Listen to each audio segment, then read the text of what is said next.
Hi friends, welcome back to Calm in the Chaos Homeschool. If you're new here, my name is Davine and I homeschool 4 kids ages 10, 11, 12, and 14. Today I'm going to be sharing with you all of my language arts picks for these 4 kids who are going into 5th, 6th, 7th, and 8th grade next year. So I'm going to be sharing all the components for all of these kids that I've chosen for them to use in the upcoming school year.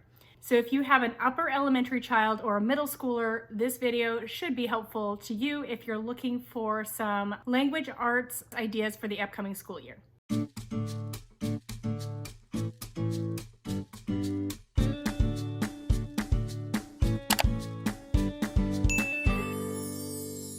Today's video is a collaboration hosted by myself and Shauna from Homegrown Homeschool. A bunch of other moms are joining in on this collaboration, and I will link the playlist in the description box below, so definitely check out that playlist when you're done watching this just to get even more ideas on what you might use for language arts with your kids in the upcoming school year. So as I said, language arts is a huge topic. There are so many different components in language arts. Some people get all-in-one curriculums to cover language arts with their kids. I don't really do it that way. I prefer to mix and match different pieces together. I don't do all the components with all my kids. I just pick and choose what they need, and I give each thing to them on their level. So that's what I like about mixing and matching. Some kids might be strong in one area but need more help in another area. So mixing and matching not only allows me to choose the right level for each of my kids, but it also allows me to pick the right style or right amount of teacher intensity or things like that for our homeschool and for each child. So just jumping in now to let you know, I always forget, there will be timestamps in the description box below, as well as links to all the curriculum that I mentioned here. So if you want to take a look at a curriculum, look at it further, check out the description box below. All right, so let's go into sharing what I picked for each of my kids and why. I'm actually going to do it more component by component, not kid by kid. Okay, so I'm gonna start out with the things that I'm using that cover more than just one component of a language arts curriculum. So the first thing I'm going to show you is what I'm doing with my boys next year. So they'll be 5th and 6th graders. So I'm going to be picking up this. It is Language Lessons for the Elementary Child, Volume 2. We are doing Volume 1 right now. So what this covers is, it will start usually with a picture study. It will have questions for them to answer about the picture study. There will be copy work from various things, usually poetry. They will be doing copy work from poetry. They will have lessons in grammar. So this really covers a lot of different things. It will also talk about different writing things and writing styles. So it is a super gentle language arts program. You could use it for a lot of things. And if your child just needs a tiny bit of language arts, this is a great all-in-one. I like to use this as my base, and then I add to it where I feel like my kids need a little more help. So I'm going to be doing this next year with my boys. As far as the one thing that is a little more all-in-one for my girls who are going into 7th and 8th grade, I am going to be trying out something new for us. I'm going to be trying out Essentials in Writing. Okay, so here I am at Essentials in Writing, and I'm just going to quickly tell you why I picked this for my 2 girls for next year. I'm kind of excited to see it as a Kathy Duffy pick, so that's cool. I don't think I knew that. However, I have heard people recommend Essentials in Writing, not to be confused with IEW, which is Institute for Excellence in Writing. So Essentials in Writing, why I chose this, they do have samples so you can take a look, but they have very short lessons, and that is really where especially my middle daughter really was not enjoying IEW, the long lessons. She just really wants that quick information, give it to me quick and let me go practice. So they have pretty short lessons, and she did watch a few and she did not mind them. So I like that it teaches my kids. So you can do online student textbook and workbook, a teacher handbook that I believe you could probably print off, or you can purchase the actual physical copies, which I'm hoping to get, and you get it for a 12-month access if you get it online. Oh, with free renewals. I never saw that. So if you can't finish it, that's great. You can renew it, which is very awesome. They have quizzes, comprehension, unit tests, and stuff like that. And I probably will use those this year, even though I haven't done that in the past, because I am trying to get my kids not only starting some high school credits, but ready for those high school credits. So that's kind of cool. All right, so one other thing they do have is they do have a literature component too. If you want, you can get writing and literature, or you can just get literature. I'm not doing that. I feel like we do enough reading. I'm not looking specifically for a literature course. So they have that, and here's just the price here, print and digital.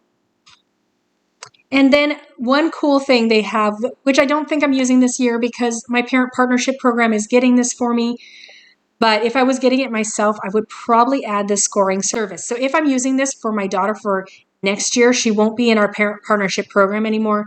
I will probably go ahead and pay this so that someone else can mark my child's writing. They don't usually take my critique very well. I think a lot of parents struggle with that. So this is a very cool service that you do need to sign up for like early in the year as soon as it's available, because it does get taken up. Most of this year I've seen that unavailable. So you would want to get this pretty quickly if that's something you're interested in getting. And then they have additional things there. And then here's just a little bit about it. It covers grammar for the first half of the year, and then they do composition or writing. So that is something, if you want to not have to worry about grammar and writing, there you go. They do grammar half of the year and writing the rest of the year. So it is not a 100% comprehensive program, but if you got the literature, that would cover most of the basics when it comes to this higher level English language arts category. Okay, so next after that, I am going to do phonics with just one kid next year. The rest of my kids have basically graduated from phonics. So this will be my 6th grader who's still working on finishing up some of the Explode the Code. I think we'll be finishing up 6.5. We'll start 7, we'll do 8. And then I do have this one here that I plan to go into after we're done 8. This is Evan-Moor's Daily Phonics for grades 4 to 6 plus. This is a remedial phonics program. I won't do it if we don't need it at that point, but if we do need it, I do have this to start. I'm sure I wouldn't finish all of those things next year, but that's sort of my plan for phonics for that one child next year. So after that, let's talk about writing and grammar. So for my boys for writing, we started this year. It is Winning with Writing level 3. So this is actually probably a 3rd grade level. However, it has been fun for the boys. They don't mind it at all. It's easy enough for them to be able to complete it quickly, but I do feel like they're learning. It does cover writing and grammar, so maybe I'm doubling up on grammar, but we can work on this a bit. So I have this one. It is Fables, Myths, and Fairy Tales Writing Lessons. This is IEW's The Thematic Units. I have not done one of these before with any of my kids. We did do the IEW Structure and Style the year before and a little bit this last year. And I really like the way they teach, they just give the writing instruction. And my 6th grader in particular, my upcoming 6th grader in particular, he really needs very specific writing instruction. And we have used the IEW method for writing like animal reports about 2 years ago, and that worked out pretty well. So I feel like I know the method enough to teach it. I hope. I have watched Mr. Poudoir's videos with my girls when they were going through it. So we're going to attempt this with my 2 boys. And so this will be sort of something that we can pick up on and off or on the side sort of thing. So those are my writing choices for my boys. So for grammar, I'm actually going to try Fix It Grammar with my 2 boys, level 1. So we haven't done that yet. They have done some grammar. We did the Michael Clay Thompson Language Arts this year, so we've done grammar there. We've done grammar with their writing programs, and we've done grammar throughout their more comprehensive language arts throughout the years. So we are going to be giving Fix It Grammar level 1 a try with them this year. So EIW, as you saw before, covers writing and grammar for my girls. So I'm actually going to restrain myself and not pick anything else for them to do with writing and grammar.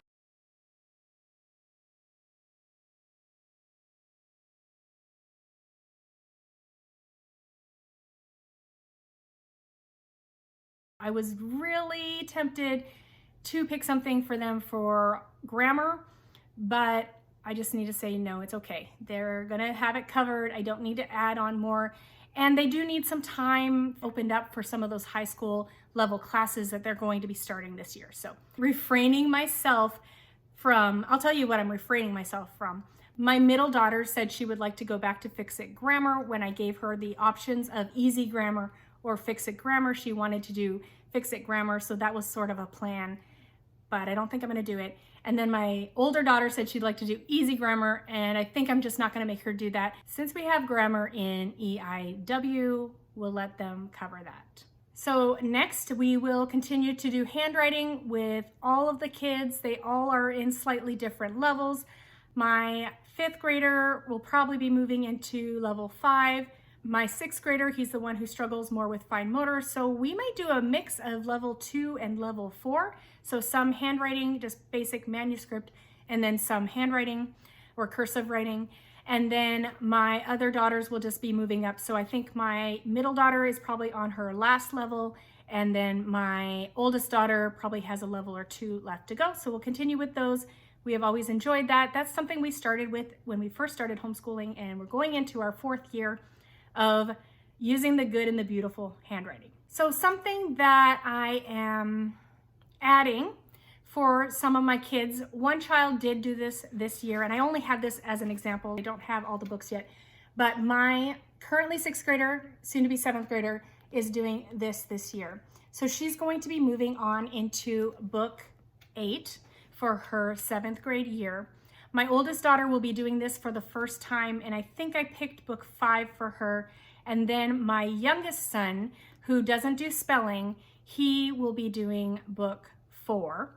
And then that middle son, the soon to be 6th grader, he does do spelling, so I didn't want to add more to his plate. So that takes me into spelling. So the kids that do spelling in my home are my middle son and my oldest daughter. So the soon to be 6th grader, he just started this year, and we haven't gotten very far. So we're going to continue with this spelling use C, level C, and I'm just going to show you what it's like inside. It's still very basic. We are still just working on some of those words that he should just know how to spell. And so that is kind of the level of spelling we're at right now. So I hope we can finish this next year.